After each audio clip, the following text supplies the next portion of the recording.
Hello everyone. Welcome back to the YouTube channel Ghost Stories by Uncle Ba. I wish you all an exciting time listening to scary stories. And today, we continue with the ghost stories from all the viewers who have sent their stories for Uncle Ba to retell. Those of you who have ghost stories you want to send to Dewey, you can send them via Gmail as well as to the Zalo phone number displayed on the screen. Since today's story is so interesting, we will only talk about this much. Now, let's get started with today's story. And this story is also a very frightening ghost story related to our experience of renting a room. To be honest, from the first story Dewey told until now, I have never told a story about renting a room that is as scary as this one. And I would like to name this story 17 Terrifying Days in the Haunted Room. Those 17 days were also the first 17 days that the couple moved into that room to live there. And they were also the last 17 days that the couple was able to see each other. Not only that, but they were also 17 days of injustice that caused him to be separated from his wife and children and to be separated from his mother. The event began in 2016. At that time, he and his wife and daughter decided to move out and live independently, no longer living in the same house with his parents. The reason is that in his house, there are two brothers.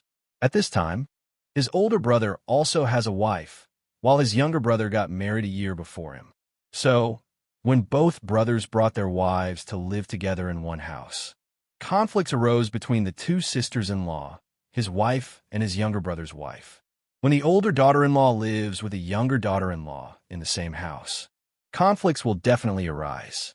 Therefore, seeing that situation, he and his younger brother felt very awkward, and finally, he discussed with his wife, and they decided to move out to make room for his brother and his wife to live in this house. After all, he is also the youngest son, and moving out would let them live more comfortably without being constrained by anything. And then, it was easier said than done. Right that day, he went to work in the morning, and in the evening, he took his wife and child to look for a rented room. However, they searched for a whole month but could not find a suitable room. Furthermore, at that time, he had a small child, so he also wanted to find a comfortable, spacious room for his child so that they wouldn't feel cramped. Finally, without having to search far, the couple found a room that was only about 20 houses away from their house. The specific address of this room I will keep secret, but this room is located in Bintan district. On the first day, when they just opened the door to prepare to move in front of him was a scene. The whole room was covered in wallpaper, everywhere covered. At that moment, the landlord was standing next to him too. He asked her, "Why is this room covered in wallpaper everywhere? It looks so scary." At that time, he asked while also talking and laughing. So it wasn't serious at all. Then the landlord said it was because the previous owner, they were people. It's just that people in Hoa have stuck on many sets like that. And then he also put up with it for the time being because it was also the previous owner's leaves. And right when he just entered that room to clean up, his first task was to take down all the leaves completely. While climbing up to remove them, he even said, "Oh my God, why are you sticking all this nonsense all day? There's nothing to do with this mess that you stick everywhere. Just superstitious nonsense. Also, when the person was alive, did we harm them in any way that we need to be afraid, right?" But now, after 5 years, when this story happened and he reflects on it, that action makes him very scared and extremely scared. And then while he was in the room, fidgeting around, preparing to take down those leaves, his wife took the child outside in front of the house to play. At that time, while sitting out there, she met some neighbors living in the same boarding house. They asked his wife, "Have you and your husband moved in here without asking about this room?" No. When he heard his wife tell such a story, he reassured her by saying, "Oh my God, don't listen to their nonsense. There's nothing to worry about. Don't listen to silly things and think too much to be afraid. Look, I'm doing my duty at the National Shooting Range at night. Call for a lookout just at the shooting range. And where I sit is right across from the pillars used for the death penalty.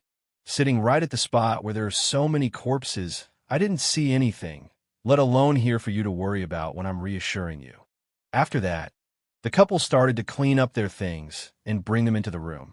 At that time, those neighbors quickly looked into your room and chattered a lot.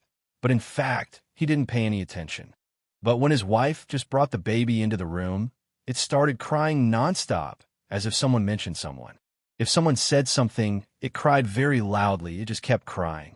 After a while, until its voice broke, he called out to his wife, "Let it suckle so it stops crying. Why do you let it cry like that?" And then his child cried for nearly 2 hours, so tired before it finally fell asleep. That night, after just moving into the new room and the couple was exhausted from cleaning, they didn't have time to worship the dead. Although he didn't believe in ghost stories, he knew the rule that when moving into a new room, he had to offer a worship ceremony first. That day, after finishing cleaning, the family was very tired, so they climbed up to sleep. At 5 a.m., he couldn't sleep at all because he felt an unsettling sensation in his body. He couldn't sleep, feeling anxious, recounting some unknown story. Since 5 a.m., he couldn't sleep anymore, so he decided to go to the market to buy fruits to bring back for worship. After buying the offerings and bringing them back, he set them out in the middle of the house for worship, and then he also lit incense, sticking the incense stick into the incense holder. After lighting about half a stick of incense, he had to bring the incense holder upstairs to the loft, placing it there, because he said there were only 3 sticks of incense, but the smoke was so much, as if he had burnt a whole figure. He didn't know how, but the smoke was really thick, and it was precisely because of that small phenomenon that later he thought, yes, it's indeed a strange occurrence, not normal at all. Then, after he brought the incense holder up to the loft, too, there he just went down to kiss his wife and children and then prepare to go to work. Only 67 minutes to get the car out and go to work. Just as he started, his phone in his pocket rang, and it turned out to be his wife calling him from home. His wife just called to say, "Hey, I don't know why, but just now, after you lit the incense stick when you just went to work, the 3 incense sticks suddenly flared up, brightening our whole room." But honestly, at that moment, he didn't pay attention to it, because generally he was in a rush to go to work. So he reassured his wife, "Just ignore it. There's nothing to worry about. It will burn for a while and then go out." And then since that day, a lot of terrifying things happened to his small house. On that very day, around 4 to 5 p.m., his wife called for him to come back. She said, "Hey, come back quickly," while he wouldn't finish work until 5:30 p.m. However, because he had been working there for many years, he asked to leave early, and after getting approval to leave early, he rushed home. Just as he got to the door of his room, he saw his wife and children standing right at the door, not inside the house. He had just run home, and his wife said, "Come on, get in the car. Get out of this room." At that time, he didn't know what was happening, feeling really confused, so now he didn't know where to run. Thus, he started running around. He asked his wife, "What's going on? Why are you telling me to run around like this instead of going inside the house?" His wife then told him, in a very panicked voice, that while she and the children were sleeping, she faintly heard someone calling, "Come back here for me. Come back here for me." And that person called 34 times. While he felt dazed during that time, their child also started crying out loud. So she got so scared and held the child while looking for things. Then she ran down to call him back. But at this point, he still absolutely didn't believe it. He said, "Oh my gosh, that's just the voice of some lady next door, not the voice of a ghost that you should fear." However, he said that, but since that day after he took his wife home, every night before sleeping he would take the iPad and play the Great Compassion mantra to help ease his wife's fear and delusions. And then that night, he witnessed a very unbelievable phenomenon. Because since that night, the couple would play the Great Compassion mantra every night before bed. That night was no exception. Their sleeping area was playing the Great Compassion mantra. And suddenly, it sounded like someone was taking the bowls and chopsticks and throwing pots and pans on the ground in the kitchen. It was making a loud ruckus throughout the whole room. When he went down to check, indeed, it was like that everything hanging on the walls had fallen to the ground, as if someone had pulled them down. At the same time, his baby was crying a lot. The baby cried so much that finally, the couple had to stay awake to watch over the baby, because the baby cried all night long. The next morning, when he went to work, he told his colleagues about this incident, and one of them suggested, "Hey, you should go home, light some incense, pray, and see what happens." At that time, he still didn't believe it. But since his wife was worried about their child, he had to follow that person's advice. And then that day, when he just got home from work, he opened the door and heard the voice right in front of his room. He looked around his whole room and then began to walk straight into the room to light the incense and pray.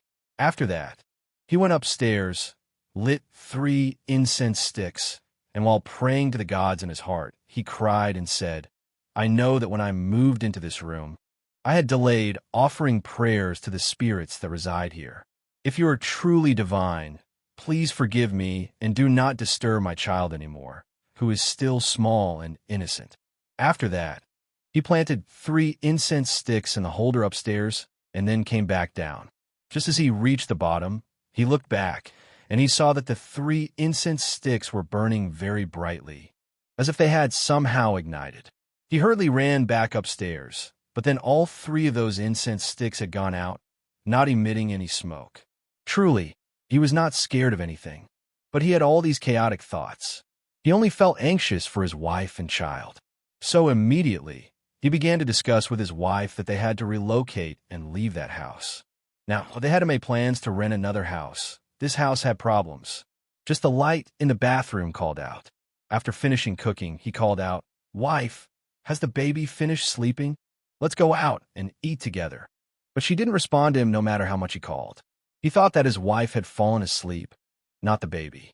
He intended to turn back and go into the room to see if his wife had fallen asleep for a nap and to wake her up for dinner, since it was already around 8 or 9 o'clock at night. Just as he turned his back, he exclaimed, "Oh my God." As soon as I turned around, I saw her completely pale face and her fake white eyes. What the hell? Generally speaking, it looked like something was eating. He realized that it was his wife, not a ghost or anything, but his wife stood there behind him like a statue, silent and unresponsive. After some time, he calmed down and asked, "Honey, what happened? Are you sick? You look so pale." At that moment, he still didn't hear her response. She remained completely still. Then he called again, "Come on, let's go eat." His wife then replied, "No, I don't want to eat," but he insisted, saying, "Hurry up and eat, because I said once you eat, I will clean up." But no matter what he said, his wife flatly refused to eat. Suddenly, after a while, his wife turned to face him directly and said, "I don't feel like eating. Why do you keep calling me?" At that moment, he was very astonished by her tone, because all this time, his wife had never spoken to him in such a rude manner. However, he didn't say anything back since he thought something might be going on with her. A little later, after some time, he decided to go to the kitchen to bring out the food. But he couldn't find his wife anywhere while he looked back at their room, and their little child was still lying in the room.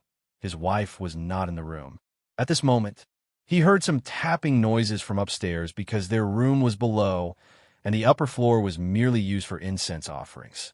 Due to the flooring being made of wooden planks, it was very easy to hear someone stepping up there. He would hear the echoing tapping sounds. When he heard such sounds, he ran upstairs and saw his wife sitting up there.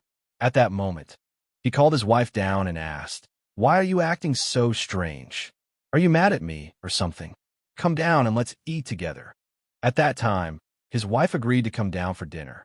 They both sat down to eat, but she sat facing away from him, eating like a statue, as if she were a soulless person, not talking, not responding, only eating plain rice.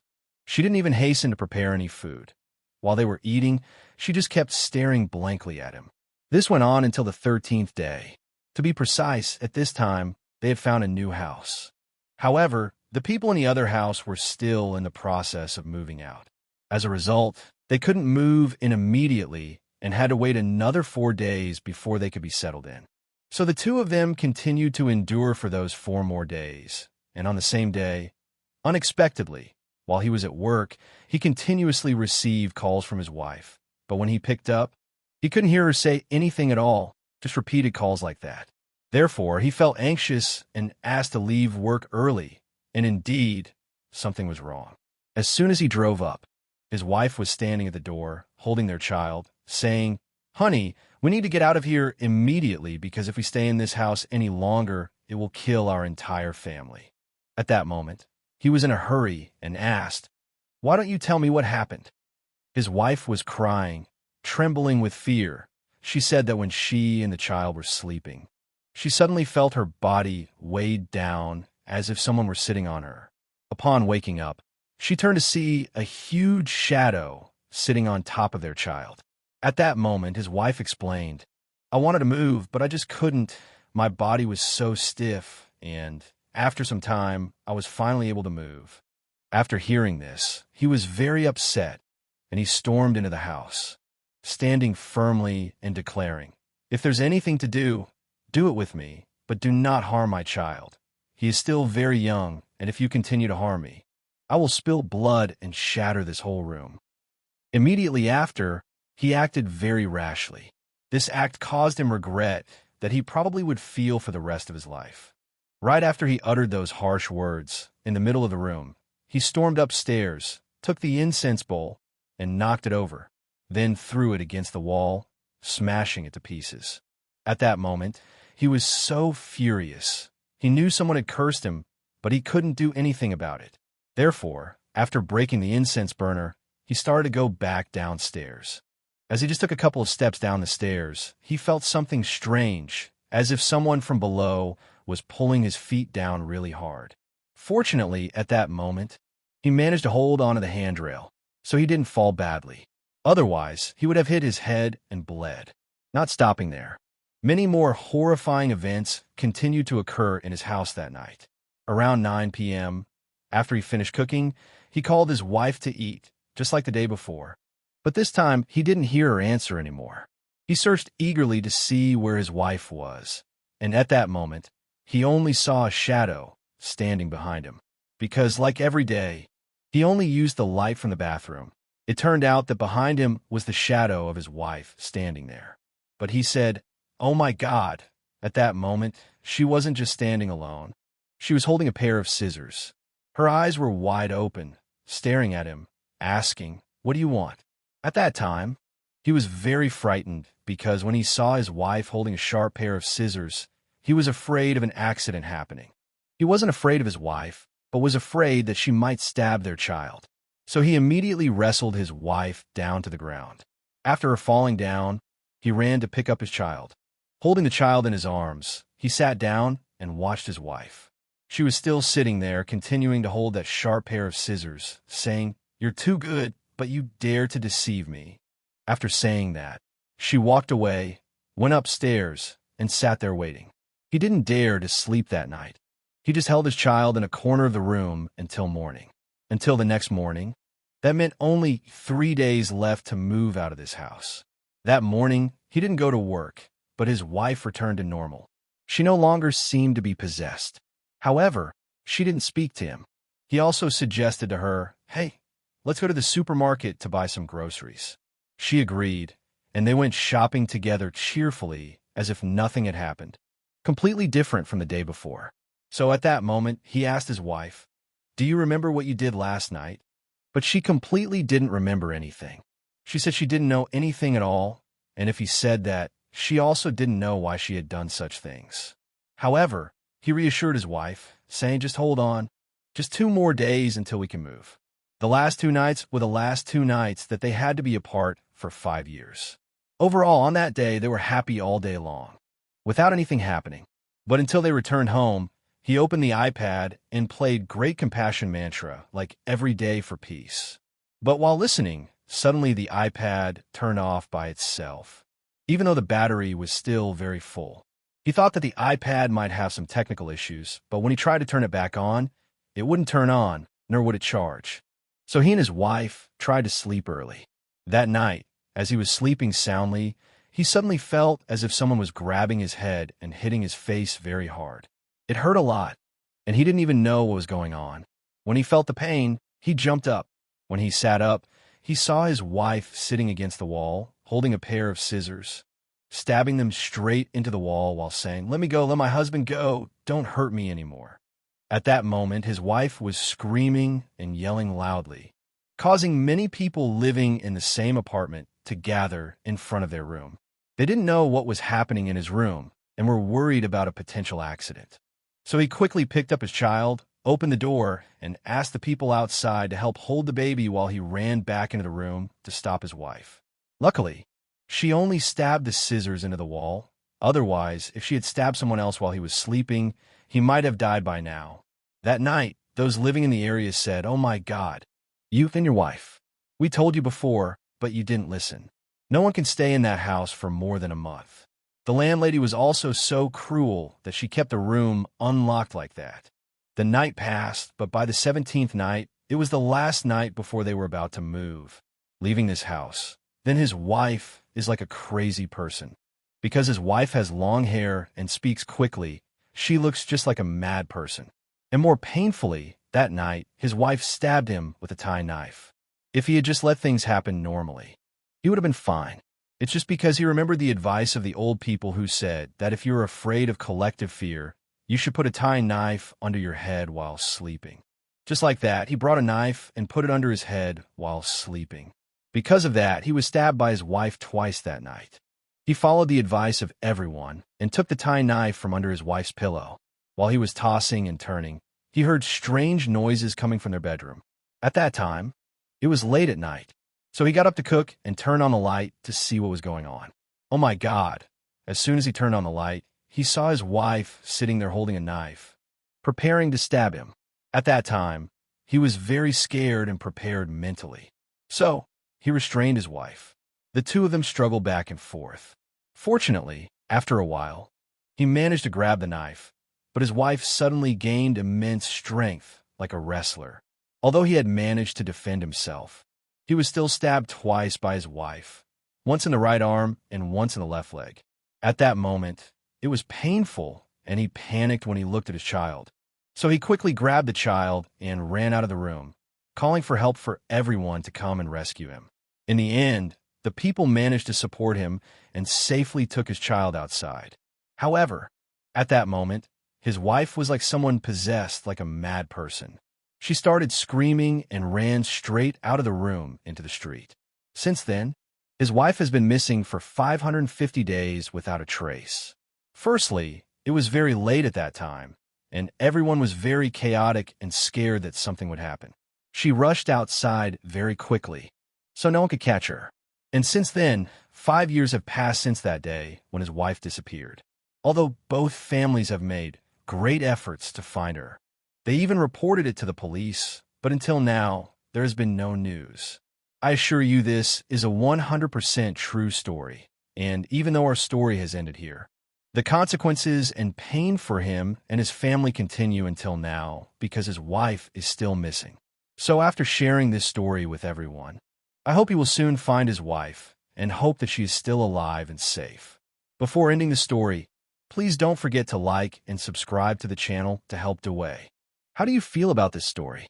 Please comment below to share with everyone. And now, let's wait for the next episode. Hello everyone. Welcome back to the YouTube channel, Duway's Ghost Stories. Before listening to the ghost stories, don't forget to like and subscribe to this YouTube channel to help Duway. Duway thanks everyone very much and wishes everyone an exciting ghost story listening session. Today, we continue with the ghost stories from the audience who have sent in to Duway's channel. Anyone who has a ghost story they want to send to Duway for retelling can send it via Gmail or to the Zalo phone number displayed on the screen. And now, without making everyone wait any longer, let's start the story of today. Today's story is guaranteed to be very good. Today, Duway will bring you two stories that are both frightening and related to the law of karma. Have you ever heard the saying, instant karma? In general, all events are like that. Once you do evil and affect others, karma will surely come back to you right in front of you. Because right in the first story today, it is just like that.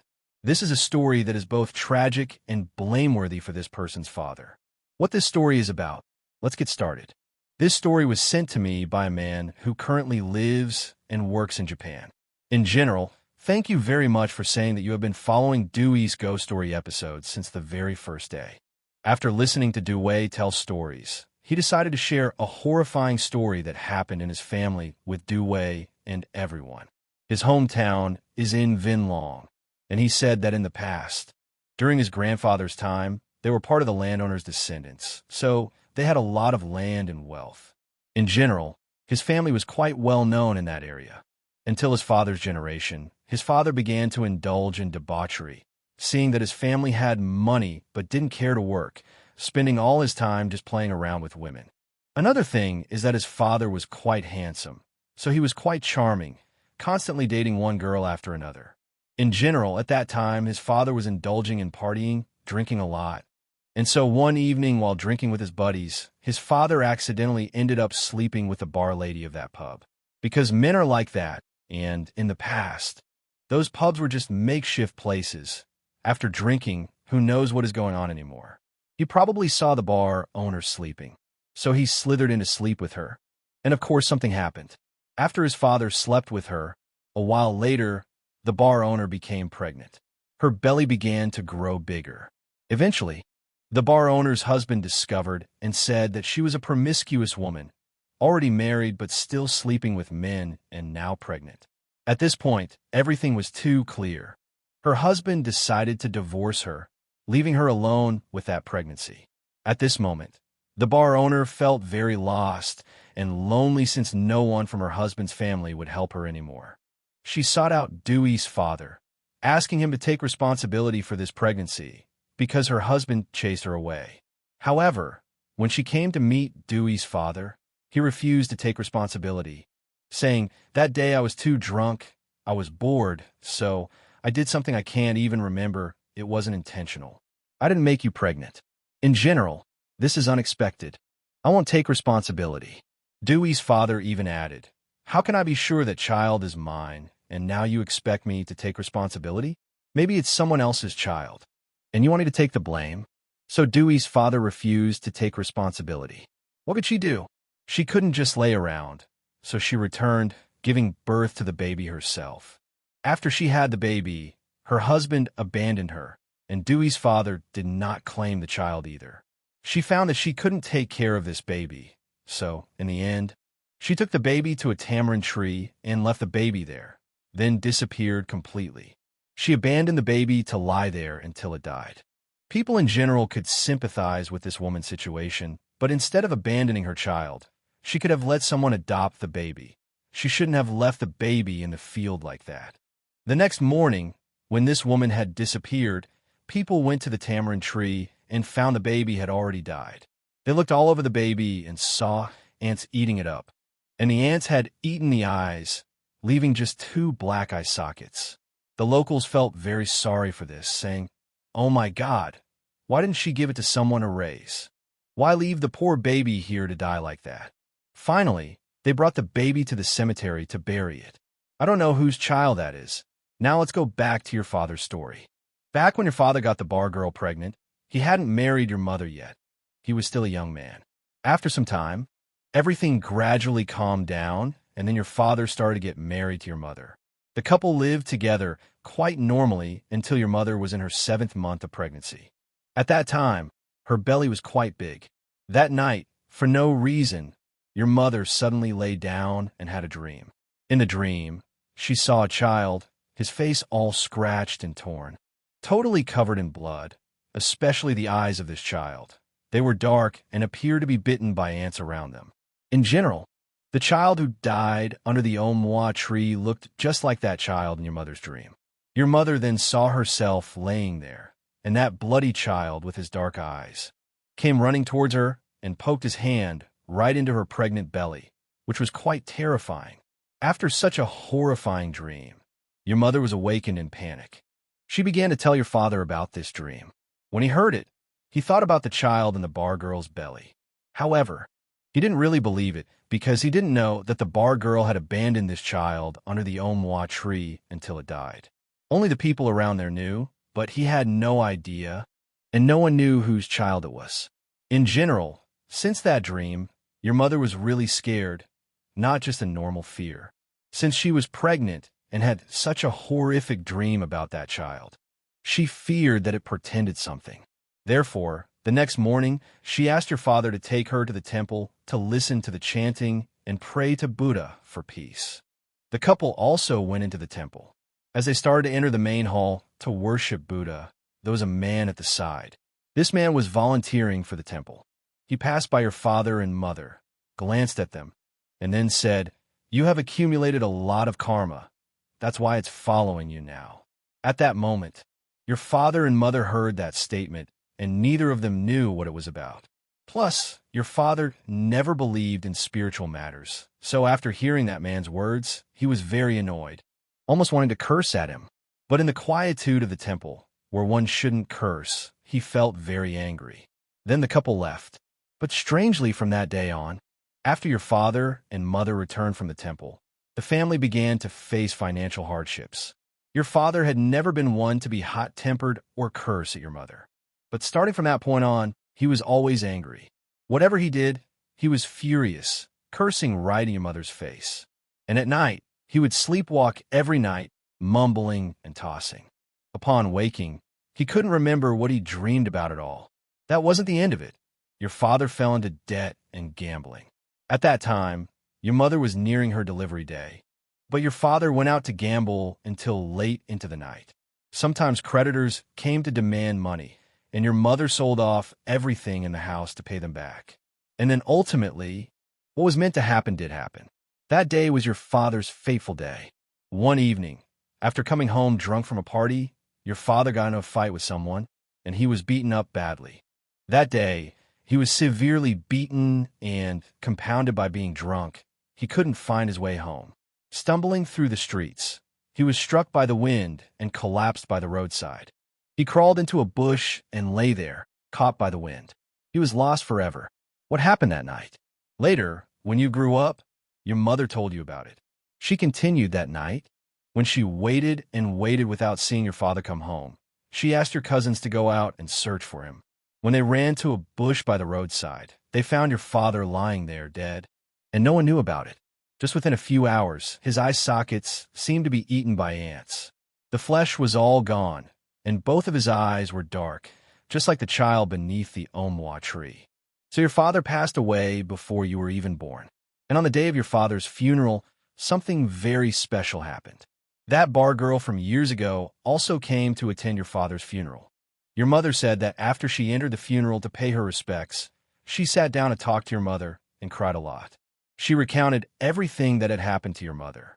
She even added that in the past few years, it seemed like that child would appear every day, haunting her. The child would pull her hand like this, telling her to cook food for it, to make offerings, or else it would make her follow it no matter what. And every day, it was the same, blaming her all the time.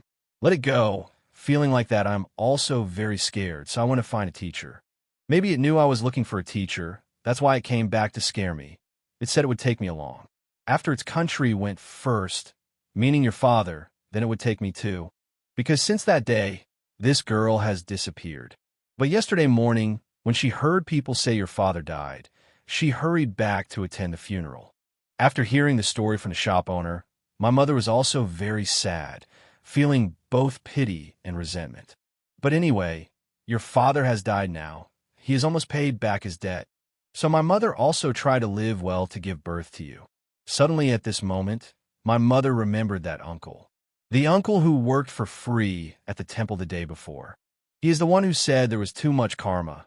That's why I came back. My mother remembered him, so she called everyone to take her there the next day. The reason was to pray for your father and his child. Secondly, it was to ask this uncle to lead her to see if there was any skilled teacher. My mother was very scared. She was afraid that the spirit of that baby would continue to come back to harm her and even harm you, who were still in her womb. The next day, after finishing the funeral for your father, the shop owner took your mother into that temple. Upon arriving at the temple, she met the uncle who worked there before, and he explained, "See, I told you the other day, but you didn't listen. This man, he was just followed and harmed by the spirit of the child while also being cursed by someone else. I told you, but you didn't believe me and even wanted to scold me. Now he is dead, see?" But after hearing the teacher say that, your mother felt quite invigorated, knowing that your father had been followed by the spirit of the child. But still, about the cursing, she wondered how that happened. Who had cursed your father? Without hesitation, the teacher explained. He said, "The reason your father was cursed is that the person who cursed him is the husband of the shop owner. After her husband learned that your father had made her pregnant, He hated him, so he cursed your father to death. No wonder this moment your mother remembered. Ever since that incident, your father changed. His character was no longer like before. His business started to decline. He gambled, couldn't eat well, and couldn't sleep peacefully. After a moment, the teacher continued, "Now this man is dead. It can be considered that he has paid off his karma, which is your father. But about this child, you can rest assured its spirit will not come to harm you and the child in your womb, being your mother and him, because you and him have no connection in this story." However, the teacher also advised your mother. He said, "You should go back to accumulate virtue. Regularly go to the temple, eat vegetarian food, recite Buddha's name, and do good deeds to accumulate good luck for your son, so he won't have to bear the karma that his father left behind." After finishing his words with your mother, the teacher turned to speak with the shop owner. He said, "He is dead now, and now it's your turn. You can't escape from his son. Eventually, you'll have to repay your karma, whether light or heavy, depending on your karma and fate. Since now everyone has to repay their own karma. He has paid his already. Now it's almost your turn." After hearing this, the shop owner began to understand somewhat her past mistakes. It was indeed that she had abandoned that child. But indeed, everyone, just after a few months, after your mother gave birth to you, she heard that the shop owner had passed away because she had late-stage cancer but discovered it too late, so she couldn't be treated in time. And also since that time, your mother reflected and began to eat vegetarian, accumulate virtue, and regularly visit the temple. In general, she lived very kindly, so, thanks to that, both your mother and you have both lived in peace. The family has always been good. Nothing happened, as if blessed by heaven and Buddha. You grew up normally, studied well until now, and you are currently working in Japan. He added that this story from his childhood, his mother didn't tell him until he was older, until he was in high school. Then she began to recount this terrifying story. Currently, his mother lives in Vietnam with her own family, and she has a second husband. Every day, she eats vegetarian, recites Buddha's name, and prays for him in Japan to be safe. After he shared this story, he wrote, "If possible, please share this story with everyone. It definitely deserves to be shared and spread, because this issue has been a pressing issue in society from the past until now. So I also want to remind everyone, especially those who are parents or anyone preparing to be parents, after having created their child, please be responsible for your child. Raise him to grow up. If you don't have the means, then give him to someone else. Don't. Abandoning the child is very unfortunate. Sometimes the karma we accumulate can affect our lives, even our very existence. It's not just about the decision to have an abortion or not. There's also the issue of infidelity and cheating with others. If anyone is in such a situation, please take it slow to let go. And that concludes a rather meaningful story. The next story is a sad tale about a rapper in Kien, though. He recounts that around 2007, he met a girl. After being together for about a year, on their anniversary, they had a fight. It was supposed to be a celebratory occasion, but they ended up arguing, and she walked away. After the fight, she left, and he felt very sad, so he returned to a bar to drown his sorrows. While sitting there, he received a phone call. When he opened it, he saw it was his girlfriend's number, but the voice on the other end wasn't hers. When he asked, "Who is this?"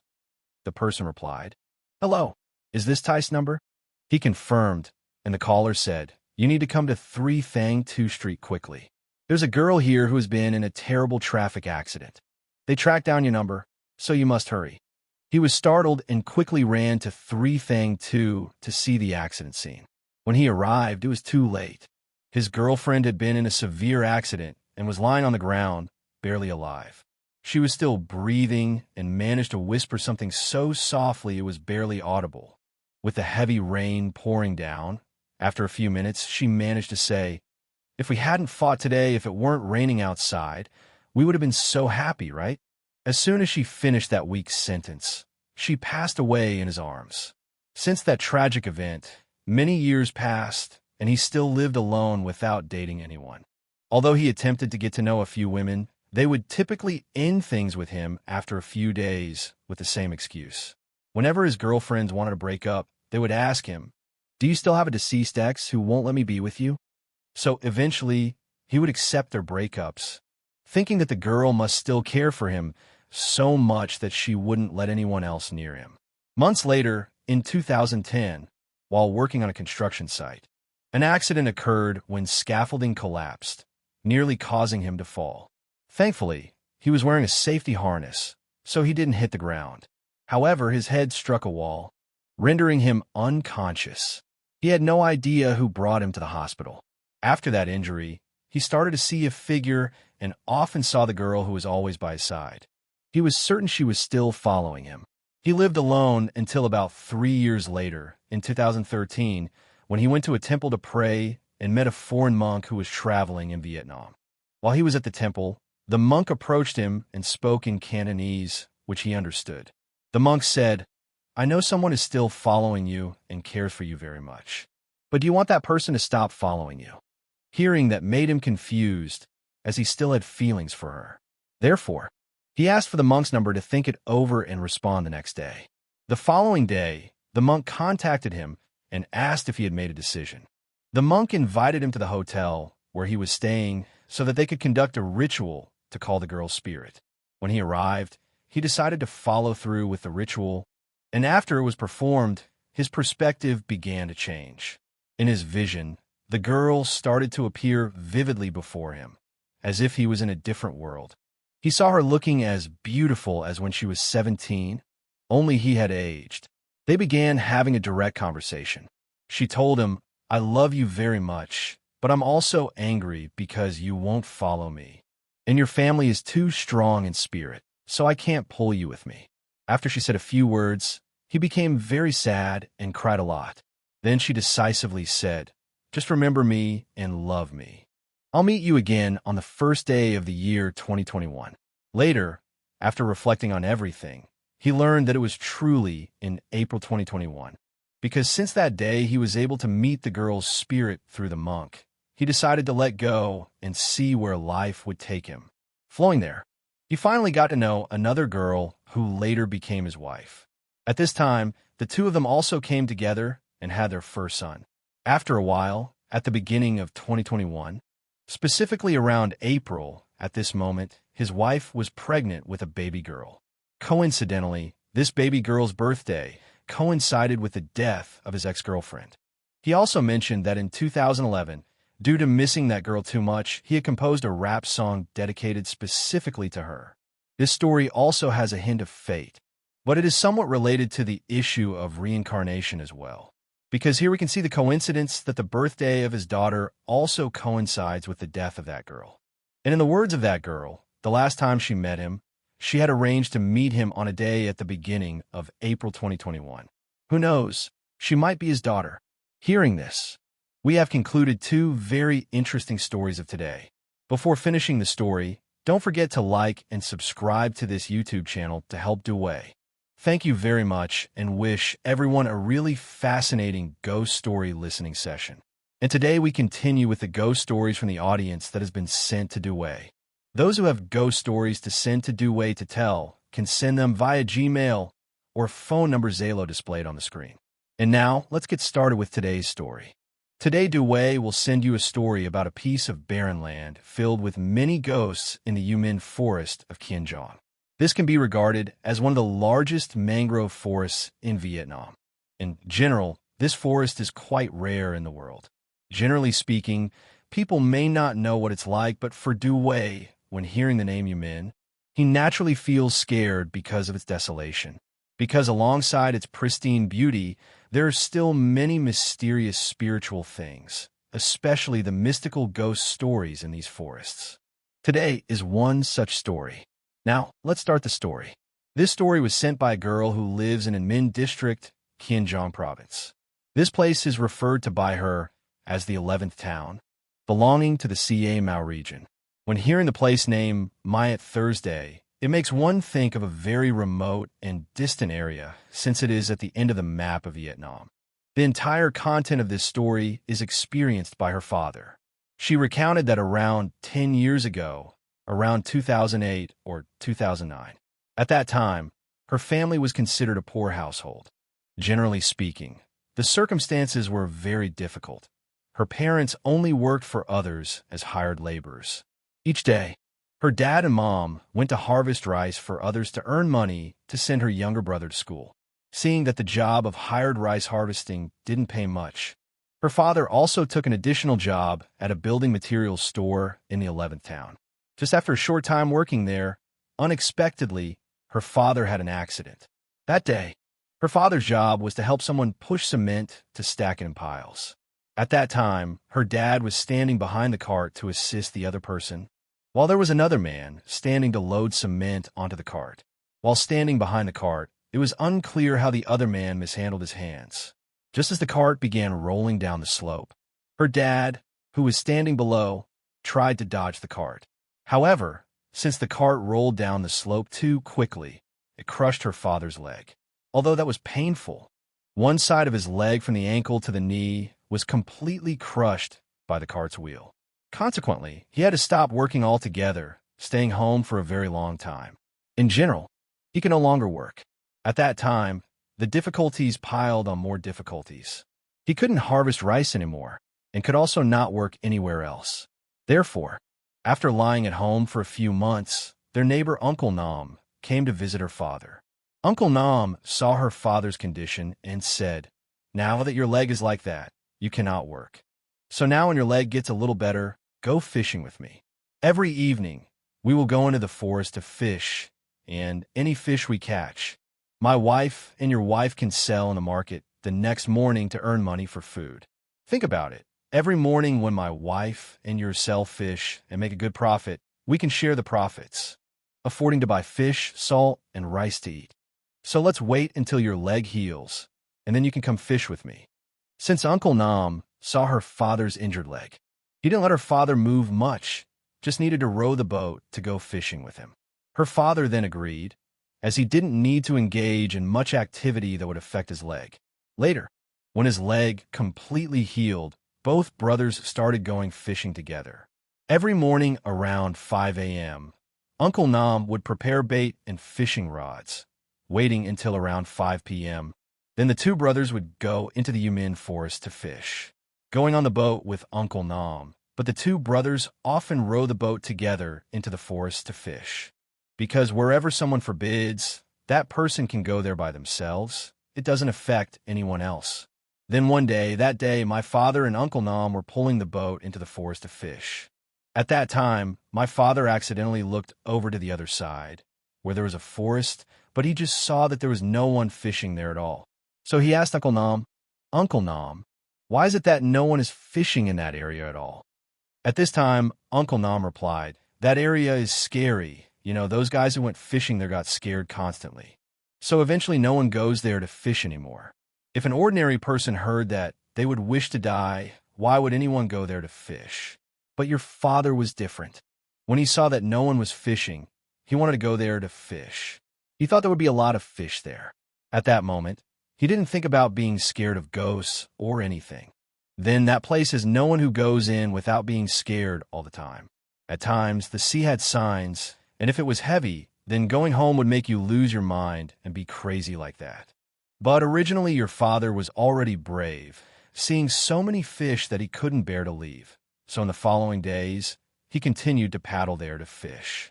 Until those nights later, he was scared, very terrifying indeed. That day was just like any other day. He also paddled with other empty land areas to fish. At that time, he was sitting at the bow of the boat, preparing to take the bait out to fish.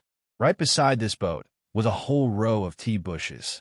While he was sitting fishing, taking the bait out, focused on watching his fishing rod, he suddenly heard a rustling noise from the tea bushes, as if the wind was pushing those bushes back and forth. At that time, he wasn't paying attention yet. When he was about to lower the rod into the water, he saw above the tea bushes a big black object jump down. It jumped straight into the water. This is fresh water, so there are a lot of water hyacinths and water lilies floating on the surface of the water. This black object was very big. It fell very quickly from the tea bushes. Losing its balance, fell down to the bow of his boat and then into the river. When it fell into the water, it created a gap among the water hyacinths. An entire gap, just like it submerged into the water. Can you all imagine it? Your father was sitting at the bow of the boat, then the opposite bow was rising up. Because he was sitting here, he weighed more than the peanut on the other side, so the head of that group would lift up until this black object jumped down on the bow of that side. The position where your father was sitting lifted up. At this moment, do you all understand? The meaning is that this object was heavier than your father. It was very heavy. It fell onto the boat. Then it jumped and submerged under the water. As soon as it fell into the water, the entire mat of water hyacinth floated away into a very large circle. Luckily, the boat didn't capsize. Until this point, he began to be scared, so he hurried home in the middle of the night. But you said no one is as brave as your father. After being scared many times like that, he still went back to that area to fish again. However, because this area is very large, he paddled further into another position than before. And from then on, he was no longer scared. Then after a while, around 2009, something happened in your area. At that time, Mr. Sow in the neighborhood, this couple was about 50 years old. That day, this couple stood up to go to the drainage canal to have a protest. Generally, you may also have heard the reason. The purpose of this protest was to demand that the government redistribute land to the poor for fairness, meaning that here in the forest land, there are many people, very few, and even some have no land at all, so they stood up to protest like that. Although the piece of land here was already planted with trees, they still demanded it as if they were demanding for fairness. At that time, you were only in the 5th grade, so you didn't know why there was that protest. So those of you who are in the 11th district can explain it to everyone. You were hungry. That day, everyone protested very fiercely. However, only your family did not participate, only busy making a living and also afraid of confrontation with the government. If anything happened, who would take care of their family? After that protest, for a while, the authorities announced that they would grant forest land back to those households who had no land. Among them, your family also applied for forest land. After the woman announced that, they also said that the next day, any households that were granted forest land had to go to the commune to draw lots to receive their piece of land. In general, it's just a random draw. Picking a lot of land means having to accept that plot of land. This means that the next day, your father had to go to the commune to draw lots, randomly to see which piece of land he would receive. But before that day, your father had an experience that perhaps throughout his life he would never forget.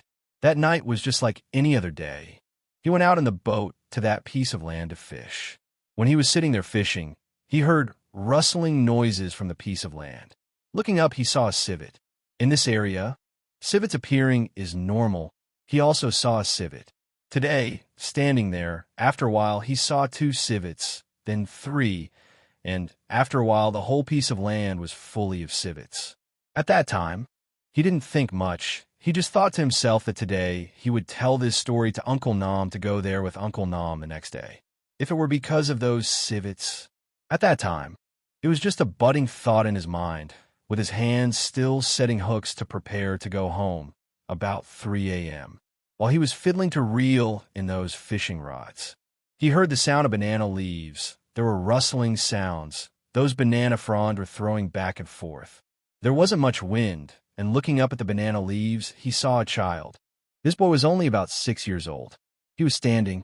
Give the banana leaf boat that keeps swaying. Swaying, what is that?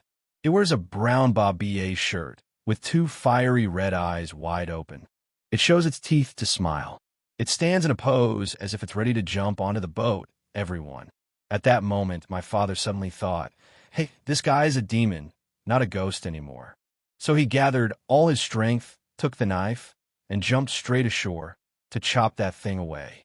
Because he was also scared, terrified. After seeing it, it would take his soul away forever. Therefore he mustered all his courage and had a whole banana tree to chop down. He thought to himself, if I chop and see it appear, then I would definitely block it immediately. But fortunately, after chopping the banana tree, this child disappeared. After chopping, he paddled very quickly out of the forest area, paddled straight home. When he paddled out of that forest, paddling out to the big river, 5 kilometers away from home. The people along the river often set traps to catch shrimp and fish. Then they would sleep there. When hearing his father's paddle in the boat, which he kept paddling for 2 days like that, people finally saw and asked, "What are you doing paddling like crazy like you're robbing?" After looking closely, his father realized that it was an acquaintance. So he also took that story over to share with the other person. Since they sat chatting, it became almost 6 a.m. His father still hadn't come home, and his mother was very worried. Besides, at that time, there were no phones to contact each other, so his mother was also anxious at home. After a while, his father paddled back home, and his mother asked, "Is there something that made you come home late like this?" At that moment, his father recounted the story from that night to his mother, telling it with trembling hands, smoking a cigarette and dropping it to the ground. After listening, his mother said, "Oh dear, don't go fishing there anymore. People have told you repeatedly, but you wouldn't listen. That area has ghosts for a long time. Why do you keep going there to fish?" In the end, his father decided not to go fishing there anymore. However, because that morning he came home too late, his mother did not go to the market to sell fish either. The couple had lunch and prepared to go to the commune to draw lots to see which piece of land would be theirs. In general, they were preparing to find out about their land allocation. So they were very happy. After arriving at the commune to draw lots, right at number 43, their piece of land belongs to Article 27. After seeing this piece of land, his father was also stunned because everyone knew why, right? This piece of land is the exact same wasteland where his father was haunted days before. There are many instances. However, at that moment, after finding out about the piece of land they had received, his father hadn't told his mother yet, because he was afraid that if his mother knew, she would be very frightened and would forbid him to go there. That evening, when they went to receive it, because this piece of land is very large, the government would split into two and give both. To add a twist, his father had already received his part first, so he had the outer sections, while the haunting spot was in the inner area. At that time, the whole family was very happy because they never expected that one day their home would receive such a large piece of land. So his father and mother quickly took advantage of going there to clear the weeds, and he built a small house to plant crops there. On the first day after receiving this land, his father and mother also paddled to do some weeding. Because the weeds grew very high, after weeding until about 5 p.m., the couple prepared to take the boat back home. When they were about to paddle away, they saw their cow leaning against a very large tree. Suddenly it uprooted and fell with a loud crash. At that moment, his mother was also surprised. But she just thought, oh, the base of this tree had been eaten by termites. It was too rotten. It just fell like that, not something ghostly at all. However, at that moment, his father noticed. He already knew. The next day, his father and mother continued to go in to do more weeding. But for some reason, they didn't see the tree from the day before anymore. It had fallen, but was nowhere to be found, leaving no trace whatsoever. At that time, his mother said, "Why is it so strange, husband? If it had been eaten by termites, it would still be there. But the tree that fell yesterday, where did it go?" His father replied, "Maybe my wife is just scared of there." "What is there? A tree that is still alive should not easily fall. There is no way that would happen. A tree can only fall if it has already died. This tree is still alive, so why would it fall?" After hearing that, his mother was very scared. So in the following days, she decided not to accompany his father anymore. She stayed home instead. So he asked his father if he could go along because he had never gone there before. His father also agreed. The two of them went into that piece of land to clear the weeds. After his father transported the piece of land, he played while his father worked, and he wandered around to pick mangoes or coconuts to play with, rather than doing anything else. After wandering around for a while, he discovered that in that piece of land there was a white cement foundation. Since the day before when his father and mother cleared weeds, they hadn't seen this cement foundation. He saw it and called his father over. He said, "Dad, I see something white here, how strange."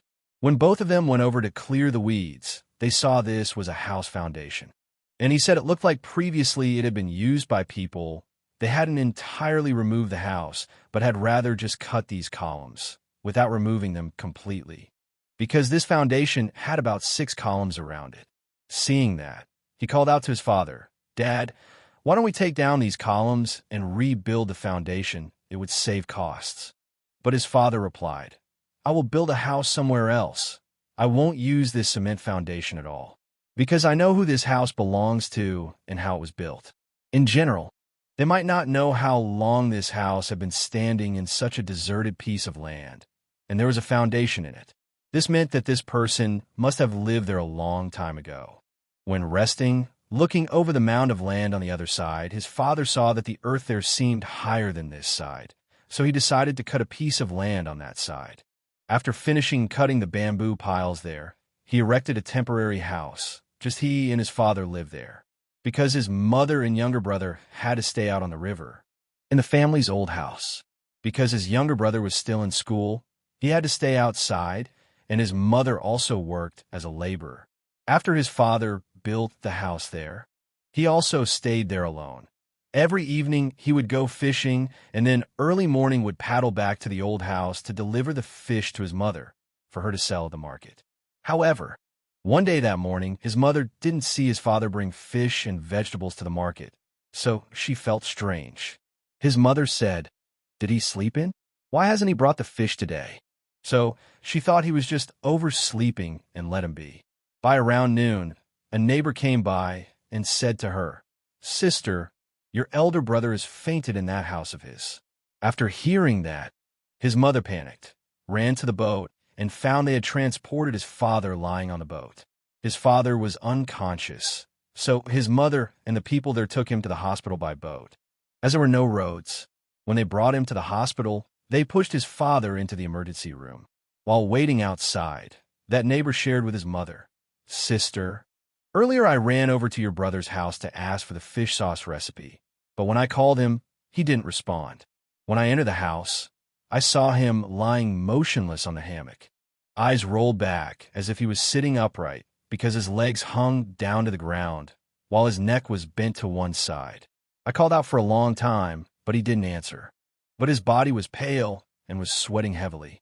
So I, along with 2 others, brought him here to let you take him to the hospital." After saying that, his mother thanked those people, and they began to go back while she stayed behind at the hospital to take care of her father. Later, the doctors diagnosed that his father just had a normal fever. But his mother said that his fever was very strange because normally a father would usually be very normal, but while talking for a while, he got a fever and then lay unconscious. His mother stayed in the hospital for a week to care for his father. While taking care of him, there was also a lady in the adjacent bed who also stayed in there. I observed very carefully. "Your father just told your mother, 'Why do I see this guy looking so strange? Is he really sick, or is it just a fever that seems so odd? Maybe he is really sick, not just pretending.' So if you believe in spiritual matters, I will take you to see a master, just to do a good deed, because I feel so sorry for him." Then your mother believed the words of that lady. So she took her to see a master at night. When they arrived at the master's house, he asked your mother a question like this. The master asked, "In your case, if someone else comes to your house at night, takes your place, and even curses at you, what do you think about that?" Then the master continued, "All right, go home and see. Ask your husband. See what he says." Your mother didn't understand anything. She said, "Master, please explain clearly. I don't understand yet." The master then explained in detail. He said, "Your husband built his house on someone's land without asking for permission and even cursed at them, so that person got angry. Now, go tell your husband to make an offering meal for that person. To remove this house, do not stay here anymore, understand? After you return the house to that person, then he will be cured." When she got home, mother asked father, she asked, "Did he offend anyone by staying in that house that now he is in such a dire situation?" That man told, he said that frequently when he sleeps, he sees a young man standing at his front door who often appears in that house. That person said, "Get out of here, this is my house. Hurry up." He continuously dreamed of that, but he also ignored it and didn't pay attention to it, didn't offer anything, so he just let it go. One morning, before he fainted and went to the hospital, That day, he went out to fish. When he returned home and opened the door, he saw the pots and pans in the house had been turned upside down and scattered on the ground. The laundry basin was also lying on the ground. At that time, the father thought it was just some kids messing around because it was a temporary house. There was no lock. When he looked around the house, he noticed that the bag of rice and salt was missing. So he figured it was some kid sneaking in to take some salt to eat fruit. Seeing the chaos in his home made him really angry. So he cursed, "If I find out who is rummaging through my house like this, I will teach them a lesson. I will break their neck until they die." After cursing, he then continued to make food. Before he could finish cooking, he felt tired and lay down on the hammock to rest. And he fainted right there. When he woke up, he found himself lying in the hospital. At that point, he had to hurriedly go back to that house to demolish it, no longer staying in that house anymore. While he was demolishing that house, Mr. Sow from the neighborhood passed by and asked him, "Hey, why is your house newly built, but you're taking it down?" So he recounted the incident. Mr. Sow listened and just laughed, saying nothing. He asked, "At the time I saw your house being built, I knew already, but I saw that you had built the columns, so I could not come over to say anything." At that moment, he told your father a story. Mr. Sow narrated, "Next to the foundation of this house, there is a grave of a young man. This man died very young, but he died a long time ago. The family has taken his remains, but for some reason, his spirit still lingers there and hates everyone it meets. The foundation of this house used to belong to the old landowner who lived here, now left for some reason, so they moved out. The old landowner built a house to keep his fruit garden. Then the son of that landowner, that year he just got married. So he let his wife into that house to sleep and keep the garden. At night, while sleeping, suddenly his wife needed to urinate and had to go outside. Back then, there was no electricity. They only used oil lamps and flashlights. She went out, and while urinating, she held a flashlight to look across. Only about 20 m away, saw a girl standing between two trees. This girl also clearly saw a person in a white dress swaying on the hammock. All of a sudden, she felt like she wanted to pee herself, so she just went back inside. When the husband saw his wife moving back home, he helped her up. His wife could no longer speak. She only pointed. "Oh, there." The husband also clearly saw that figure swaying on the hammock on the other side. That night, the couple called their family to take them away, no longer living in that house. After that, they also demolished the house and chose to stay away because of the reason why they didn't cut the columns, but only sawed them. Mr. Sow said that no one knew that area wasn't where people lived. Everyone's homes were just pieces of land to plant trees, and people built houses there just to keep the garden. There were no neighbors. After those incidents, the parents decided to build a house on another piece of land, not staying in that area anymore. And also from that time until later, your family no longer faced any issues. Hearing this, we have finished a rather scary story that happened in Yemen Forest. Before ending the story, don't forget to like and subscribe to this YouTube channel for Duway. If you find the story interesting, you can leave a comment below for everyone to know. And now, let's wait for the next episode.